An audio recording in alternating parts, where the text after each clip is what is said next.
حضور صلی اللہ تعالی علیہ وسلم کے ایسے معجزات ہیں، آپ کو بخاری مسلم میں حدیث ملے گی کہ نبی پاک صلی اللہ تعالی علیہ وسلم نا کھجور کے تنے کے ساتھ ٹیک لگا کے جمعے کا خطبہ ارشاد فرماتے تھے۔ ایک صحابی نے یا ایک صحابیہ نے عرض کی، یا رسول اللہ آپ کے لیے ممبر نہ بنا دیں؟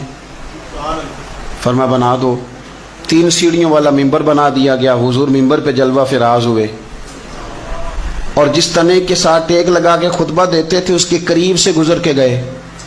تو صحابہ فرماتے ہیں وہ اس طرح رویا جس طرح بچہ رویا کرتا ہے۔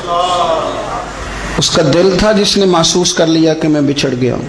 اس کی آنکھیں تھیں جس سے اس نے آنسو بہائے، اس کا سینہ تھا جہاں سے ہچکیوں کی آواز آئی تھی، کھجور کا تنا خشک، لیکن حضور قریب سے گزر گئے نا تو وہ رو پڑا کہ مجھے یہ سعادت ملتی تھی تو اب یہ کیا کیفیت ہوئی۔ صحابہ کرام علیہم رضوان فرماتے ہیں ہمیں تو سمجھ نہیں آ رہی تھی کیا ہو رہا ہے، پر جو ان سے پیار کرے وہ تو جانتے ہیں نا کون کون کرتا ہے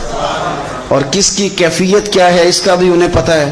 حضور منبر سے اٹھے تو صحابہ فرماتے ہیں جس طرح ماں بچے کو گود میں لے کے چپ کراتی ہے تو وہ چپ کر جاتا ہے نا، اس طرح حضور نے اسے سینے سے لگایا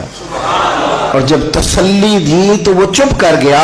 اور مسند امام احمد بن حنبل میں یہ جملے موجود ہیں، حضور فرماتے ہیں اگر میں اسے چپ نہ کراتا تو یہ قیامت تک روتا ہی رہتا، یہ روتا رہتا قیامت تک۔ یہ